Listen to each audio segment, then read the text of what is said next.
Information is everywhere. You can glean it from TV and movies, books, podcasts, just to name a few. Speaking of podcasts, it seems like every 3 business days, someone starts a new one. What's up with that? The abundance of information and opinion creates noise. Not to mention, there's no way to plow through all the information that's thrown at us anyway. Did you know that even if you lived to be 100 years old and watched every YouTube video there was, or listened to every podcast, or read every book, you'd only be able to consume less than 2% of it? No wonder it's so tough to narrow down which source you should plug into. You've got to constantly ask yourself, is what I'm about to listen to going to add value to my life? Is it just plain entertainment? Or is this something I should avoid altogether? So how do you find gems that add value to your life? How do you know which book is the best for you?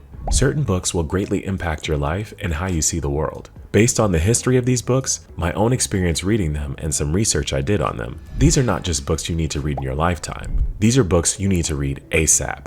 Do you hear me? ASAP. Now, I've divided the books into 2 categories, fiction and nonfiction, because yes, you should be reading fiction too. Obviously, there are more books out there, but these are some books that people who have achieved greatness in their life consistently recommend. Nonfiction, Marcus Aurelius's Meditations. No matter how many times I read this book, I always discover something valuable.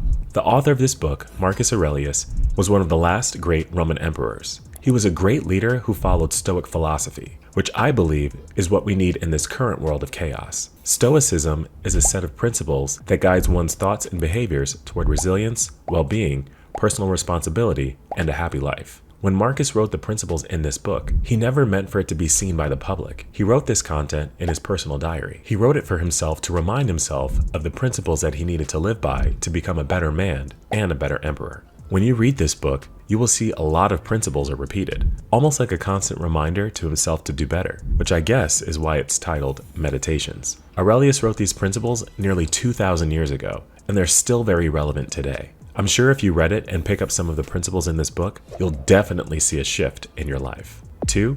Morgan Housel's The Psychology of Money. If we're being honest, a lot of the self-help nonfiction books out there are just different shades of the same information, but not this one. This book is a must-read because it deals with the knowledge of money, the very currency that the world runs on. If you're ambitious, you probably intend to make a lot of money in your lifetime. But no matter how much you earn, if you don't understand the psychology of money, you won't have a healthy relationship with it, and you'll likely struggle to attain, maintain, and grow your wealth. Being financially independent isn't necessarily about what you know about money. It's about how you behave with it. How you behave with money will determine whether you become wealthy or stay wealthy. Behavior is hard to teach, even to intelligent people. But this book does a great job of breaking down the kind of attitude you need to have about money in order to keep it. I know what you're thinking right now. Finance books are so complex and hard to understand, but this book is very different from the rest. It breaks down complex concepts to make them easy to understand for anyone. Trust me, if you read this book, your relationship with money will change for the better. I've read this book 4 times. It's that good. 3. Joseph Murphy's The Power of Your Subconscious Mind. If you spend any time on the internet, then you've probably heard about manifestation, vision boards, and all that. Well, this book is a scientific approach to that. It explains how our subconscious mind and subconscious beliefs literally create our lives. This book delves into how you can understand your subconscious mind better, as well as how to control it to improve your relationships, finances, and physical well-being. It retrains your brain by teaching you how to use research-based, scientifically proven techniques. Fiction. Now that we've covered nonfiction, let's enter the world of fiction. 1. The Stranger by Albert Camus. If you're new to fiction, this book might be a bit weird. It's a very short story. On the surface, it's a story of a man who is dealing with the loss of his mother, which leads him to commit a crime. But if you explore deeper, there's a whole other story that's relevant today. This book deals with themes of absurdism, detachments, and the pressure from society, something we as humans deal with in different ways. It also deals with the idea of a moral compass. How far can a man go without a moral compass, and what are the consequences of those? This book forced me to judge my own moral compass and to think what I would do if I was in a similar position as the protagonist of the book. It was kind of scary. Another great book which has similar themes is Crime and Punishment by Fyodor Dostoevsky. 2.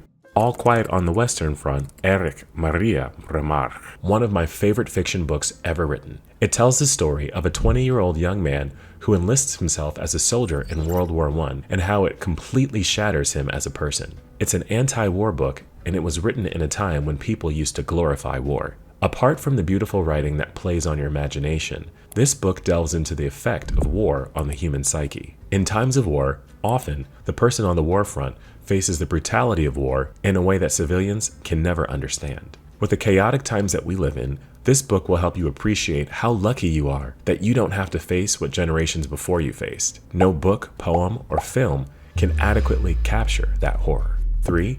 Toni Morrison's The Bluest Eye. Aside from the fact that Toni Morrison is one of the greatest writers of all time, this book awakens truths that have been buried deep within us. The New York Times did an article on Morrison. Their quote couldn't have said it better. The questions she asked years ago are wholly relevant now. To what do we pay the greatest allegiance? Family? Language group? Culture? Country? Gender? Religion? Race? And if none of these matter, are we urbane, cosmopolitan, or simply lonely? In other words, how do we decide where we belong? What convinces us that we do? Through her writing, Toni Morrison has tried to capture the essence of that question. When it comes to The Bluest Eye, it's probably one of the most daunting books I've read because the writing and the story are so simple, yet they deal with so many issues that we face today: beauty, race, and class. And most importantly, it will make you question perfection and the way you look at society's standards. I'm going to say it one more time. You need to read these books. I guarantee you'll grow and evolve as you deepen your understanding of life, money, beauty, and societal pressures. Your outlook will never be the same. Let me know which book you're excited to try in the comments, and if you have any more recommendations. In the meantime, check out the other videos on this channel.